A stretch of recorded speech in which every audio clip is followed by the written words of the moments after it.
Morning students, this is video number 1 of class 10th, chapter 1, that is chemical reactions and equations. Student, we encounter many chemical reactions in our day-to-day life, or you can say chemical changes in our day-to-day life. For example, when we cook a food, what type of change is that? That is a chemical change. And ripening of fruit, that is another example of what chemical reaction or chemical change. So basically you have studied chemical change and physical change in your junior classes, so you can easily distinguish between chemical and a physical change. So here in this chapter we have to deal with the chemical reactions, various types of chemical reactions, how to represent a chemical reaction and balancing of the chemical reaction. Okay student, how can we identify that a chemical change has taken place? Suppose you are given two substances and you are asked to mix those two substances. ठीक है, आपको दो चीजें दे रखी हैं और आपको बोला इन दो चीजों को आपको मिलाना है. तो आप जब आपका जो ऑब्जर्वेशन होगा, तो ऑब्जर्वेशन जो होगा आप अपने ऑब्जर्वेशन से बता सकते हैं कि आपके पास फिजिकल चेंज हुआ है या फिर केमिकल चेंज हुआ है. तो फिजिकल चेंज में हमारे पास कुछ ऑब्जर्वेशंस होती हैं. लाइक हम कह सकते हैं कि दोनों सब्सटेंस को, दो या दो से ज़्यादा सब्सटेंस को हम जब मिला रहे हैं तो उसमें केमिकल चेंज हुआ है. वो हम कैसे आइडेंटिफाई करेंगे? तो आइडेंटिफिकेशन के लिए हमारे पास कुछ ऑब्जर्वेशंस होती हैं, जैसे change in state. Change in state. Okay. For example, if I write H2 plus O2, मैं हाइड्रोजन गैस ले रही हूँ, ऑक्सीजन गैस लिया हमने और मेरे पास बना है वाटर. ओके, तो you know that hydrogen is present in gaseous state, whereas oxygen is also present in gaseous state. इन दोनों चीजों को मिलाया जाता है तो हमारे पास क्या बन रहा है बच्चों? हमारे पास लिक्विड बन रहा है. तो this is what a kind of, it is a chemical change. यहाँ पे हमें क्या दिख रहा है? स्टेट में चेंज दिखाई दे रहा है. There is a change in the state. लेकिन अगर मैं बोल रही हूँ H2O, मेरे पास इनिशियली वाटर है. ओके, और मैं इसको हीट कर रही हूँ, गर्म कर रही हूँ. अगर मैं हीट कर रही हूँ तो ये सिंबल बनाया जाता है, ट्राइंगुलर सिंबल. ओके, और ये कन्वर्ट हो रहा है H2O. ये वेपर फॉर्म में चेंज हो रहा है, वेपर, और we can say gaseous state में हमें चेंज मिल रहा है. तो this is also a change, but this not a chemical change.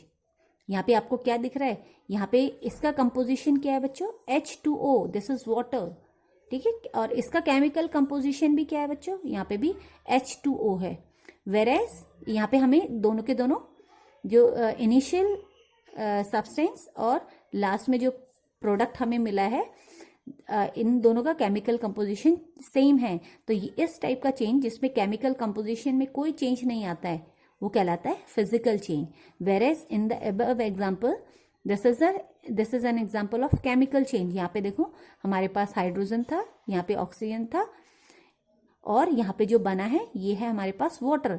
तो यहाँ पे कंपोजिशन हम देख रहे हैं, हाइड्रोजन दो एटम से मिलकर बना है, हाइड्रोजन गैस. यहाँ ऑक्सीजन गैस दो एटम ऑफ ऑक्सीजन से मिलकर बना है, जबकि वाटर में क्या है? एक एटम ऑक्सीजन का है और दो एटम हमारे पास है हाइड्रोजन के. तो यहाँ पे केमिकल चेंज आया है क्योंकि यहाँ पे कंपोजिशन हमें डिफरेंट मिल रहा है. ओके, तो this is example of chemical change.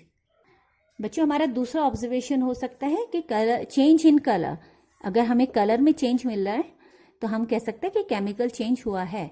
Okay, तो यहाँ पे हम बात कर रहे हैं, फॉर एग्जाम्पल मैं ले रही हूँ कॉपर सल्फेट, CuSO4 इसका फॉर्मूला होता है, और इसको पानी में अगर हम डिजोल्व कर देते हैं तो ये एक्वस बन जाता है. This is aqueous, AQ, aqueous.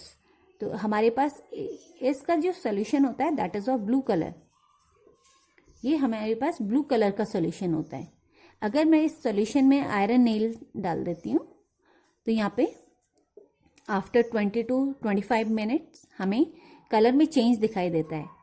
और यहाँ पे जो कलर होता है इसका, यहाँ पे पहले सब्सटेंस बनता है बच्चों FeSO4. ऑल्दो आपको ये सब्सटेंस बनता हुआ नजर नहीं आएगा, केमिकल कंपोजिशन आपके पास सॉल्यूशन में नहीं दिखाई दे रही, बट ये रिएक्शन होती है.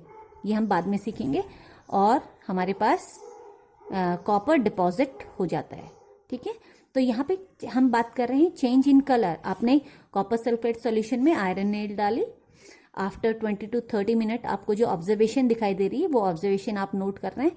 इसका चेंज इन कलर हो रहा है, यहाँ पे पेल ग्रीन कलर हमें मिलता है। तो पेल ग्रीन मतलब बहुत ही लाइट, पेल मतलब बहुत लाइट, लाइट ग्रीन कलर का आपको सॉल्यूशन का कलर दिखाई देता है। अब यहाँ पे आप देख रहे हैं ब्लू कलर से ही सॉल्यूशन का कलर हो गया पेल ग्रीन। ओके, और ये कॉपर यहाँ पे डिपॉजिट हो जाता है।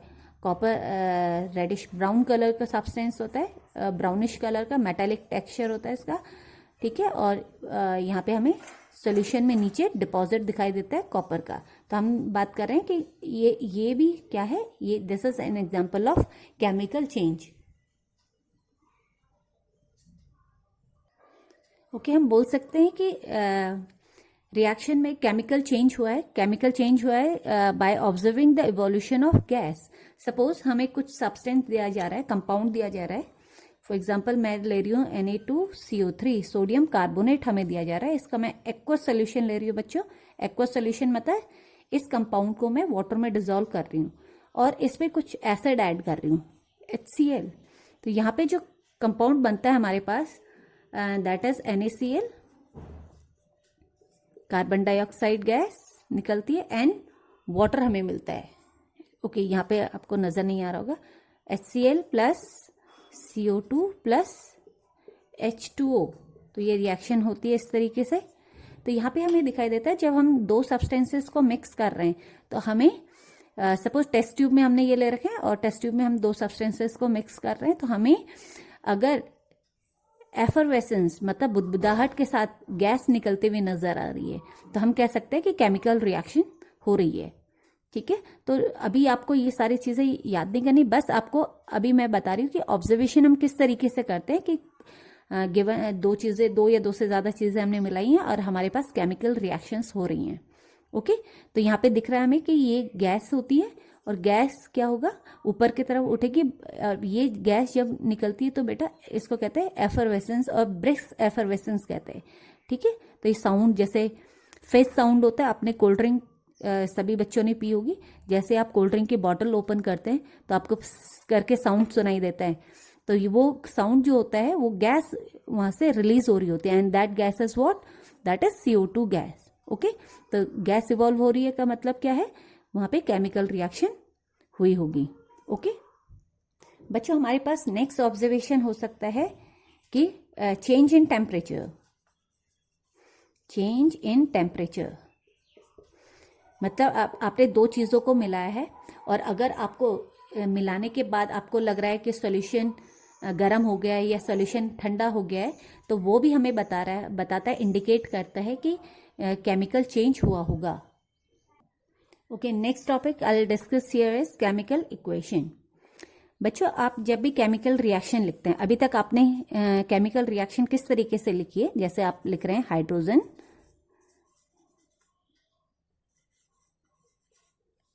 प्लस मतलब हम ऐड कर रहे हैं, हाइड्रोजन में हम ऑक्सीजन ऐड कर रहे हैं और बनता है हमारे पास वाटर। बच्चों, यहाँ पे मैंने एरो साइन यूज करा है, is equals to sign use नहीं करते हम केमिस्ट्री में, हम एरो साइन का यूज करते हैं और एरो का डायरेक्शन उस साइड में होता है जहां पे हमें प्रोडक्ट मिल रहा होता है। तो ये हमारे पास this is my left side और लेफ्ट साइड में हम हमेशा लिखते हैं रिएक्टेंट्स।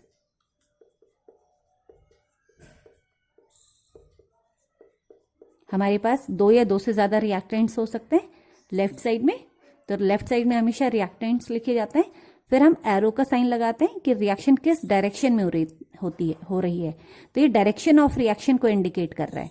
हमारे पास लेफ्ट डायरेक्शन में रिएक्शन हो रही है या राइट डायरेक्शन में रिएक्शन हो रही है, तो इस तरीके से हम एरो का साइन लगाते हैं। ओके, और यहाँ पे हमारे पास ये बन रहा है हमारे पास प्रोडक्ट। तो हम हमेशा लेफ्ट साइड में हम लिखते हैं रिएक्टेंट एंड राइट साइड में हमारे पास आता है प्रोडक्ट। ओके, तो यहाँ पे हमने कुछ रिएक्शन, केमिकल रिएक्शन इस तरीके से अभी तक आपने सीखा है। अब हम इसको रिप्रेजेंट करेंगे बच्चों सिंबॉलिक फॉर्म में, सिंबल के फॉर्म में। तो हाइड्रोजन को हम किस तरीके से लिखते हैं बच्चों? हम लिखते हैं हाइड्रोजन को H2 फॉर्म में। Okay, then will write plus. Oxygen को हम लिखते हैं O2 फॉर्म में। वेरेज वाटर का केमिकल फॉर्मूला होता है H2O। इट मीन्स जो रिएक्टेंट्स और यहाँ पे हमारे पास जो कंपाउंड्स है, हमने उसको केमिकल सिंबल्स में लिखना होता है, और इसी को हम कहते हैं chemical equation. This is called our chemical equation. To make the reaction more informative, हम यहाँ पे कुछ और चीजें ऐड करेंगे। हम इनको इनका स्टेट बताते हैं।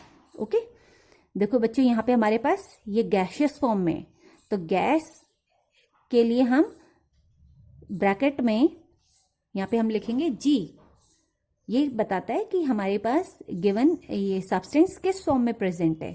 Same year oxygen, this is oxygen, और ऑक्सीजन भी हमारे पास किस फॉर्म में प्रेजेंट होता है? ये भी हमारे पास गैशियस स्टेट में प्रेजेंट होता है। वेयर इज वाटर, जब ये दो रिएक्ट कर रहे हैं, वाटर बन रहा है, तो वाटर हमारे पास जनरली लिक्विड स्टेट में प्रेजेंट होता है एट रूम टेम्परेचर। ओके, ये गैशियस स्टेट में भी प्रेजेंट हो सकता है वाटर वेपर के फॉर्म में। अगर ये गैशियस स्टेट में होगा तो हम इसको G से रिप्रेजेंट करेंगे। Is this clear? So what is chemical equation? Chemical equation is to represent any chemical reaction in the symbolic form. It is called chemical equation. Okay. Few more symbols we use in the chemical reaction. Okay. For example, एक example मैं ले रही हूँ CuSO4, अभी थोड़ी देर पहले मैंने लिया था, प्लस Fe। और यहाँ पे हमारे पास बन रहा है बच्चों, यहाँ पे बनता है हमारे पास FeSO4 बनता है प्लस कॉपर। ओके, तो यहाँ पे ये जो, अगर मैं इसको सॉल्यूशन के फॉर्म में ले रही हूँ, इसका सॉल्यूशन बना रही हूँ, ये हमारे पास सॉलिड स्टेट में होता है कॉपर सल्फेट। जब मैं इसमें पानी मिला रही हूँ तो इसका सॉल्यूशन बन जाएगा, और उसको हम AQ मतलब एक्वस फॉर्म में, मतलब इसमें मैंने पानी डाल के बनाया इसको। ठीक है, तो ये एक्वस का मतलब क्या पता चल रहा है आपका? मैंने इसका सॉल्यूशन बना दिया है वाटर में लेके। ठीक है, आयरन सॉलिड स्टेट में, तो मैंने यहाँ पे S लिखा। कॉपर सल्फेट, ये बच्चों हमारे पास सॉल्यूशन में ही मिलता है। ठीक है, तो यहाँ पे मैं इसको एक्वस लिख रही हूँ। और यहाँ पे जो सॉलिड, ये क्या है? कॉपर हमें सॉलिड स्टेट में मिल जाता है, तो मैंने यहाँ पे S करा। बिकॉज सॉलिड है तो ये हैवी होगा and it will settle down, तो इसको हम डाउनवर्ड एरो से रिप्रेजेंट करेंगे। इसको हम कैसे? डाउनवर्ड एरो मतलब ये सेटल डाउन हो गया है, नीचे बैठ गया है। अनदर एग्जाम्पल, फॉर एग्जाम्पल मैं ले रही हूँ यहाँ पे Na2CO3, ये भी एग्जाम्पल हमने थोड़ी देर पहले देखा, और इसका HCl के साथ हम रिएक्शन करा रहे हैं, और यहाँ पे बन रहा है NaCl प्लस CO2 प्लस, थोड़ा सा गैप देंगे, प्लस H2। ओके, तो यहाँ पे हम देखेंगे बच्चों, ये इसका भी मैंने अगर सॉल्यूशन फॉर्म में लिया है तो ये एक्वस आ जाएगा। ये हमारे पास लिक्विड फॉर्म में, ये हमने लिक्विड फॉर्म में लिया है HCl लिक्विड स्टेट में। NaCl मेरे पास सॉल्ट बना है, और ये हमारे पास एक्वस सॉल्यूशन में ही है। यहाँ पे हमारे पास ये गैशियस स्टेट में है। गैशियस स्टेट के लिए हम सिंबल करते हैं यूज अपवर्ड एरो। इसका मतलब ये गैस है, गैस हल्की होती है बच्चों, तो ये ऊपर की तरफ उठेगी, तो जो एरो है हमारे पास ये ऊपर की तरफ आएगा, और ये हमारे पास है लिक्विड स्टेट। तो इस तरीके से हमने क्या करा, हमने यहाँ पे इनको सिंबॉलिक फॉर्म में लिखा और केमिकल सिंबल्स इनके लिखे, और इस तरीके से रिएक्शन को लिखा। तो यहाँ पे हम क्या देख रहे हैं, साथ के साथ हमने सिंबॉलिक फॉर्म में लिखने के अलावा इनका स्टेट भी यहाँ पे लिखा। जो गैस है उसको अपवर्ड एरो से दिखाया, जो सॉलिड्स हैं उनको डाउनवर्ड एरो से हमने रिप्रेजेंट करा। Sometime we need to heat the reaction को हमें हीट करना पड़ता है। जैसे कैल्शियम कार्बोनेट मैंने ले लिया है CaCO3, और मैं इसको हीट कर रही हूँ। जब मैं हीट करती हूँ तो मेरे पास बनता है CaO प्लस CO2, ये रिएक्शन हमारे पास बनती है। बच्चों ये हमारे पास सॉलिड स्टेट में होता है, ये भी हमारे पास सॉलिड स्टेट में होता है, whereas it is gas. तो गैस के लिए हम रिप्रेजेंट कर रहे हैं अपवर्ड एरो। तो यहाँ देखो हमने यहाँ पे एरो के ऊपर मैंने ये ट्रायंगुलर साइन लगाया है, तो ये ट्रायंगुलर साइन जो है रिप्रेजेंट करता है हीटिंग के लिए। इसका मतलब ये इस कंपाउंड को मैं हीट कर रही हूँ, तो ट्रायंगुलर साइन क्या रिप्रेजेंट कर रहा है बच्चे यहाँ पे? हीट। ठीक है, समटाइम हमें कैटलिस्ट की जरूरत होती है, किसी भी रिएक्शन को शुरू करने के लिए हम कुछ चीजें ऐड करते हैं उसमें, तो कैटलिस्ट अगर हमारे पास रिएक्शन में यूज हो रहा है तो उसको भी हम एरो के ऊपर या नीचे लिख सकते हैं। तो इस तरीके से हम अपनी केमिकल रिएक्शन को मोर इंफॉर्मेटिव बनाते हैं। I hope you have understood this.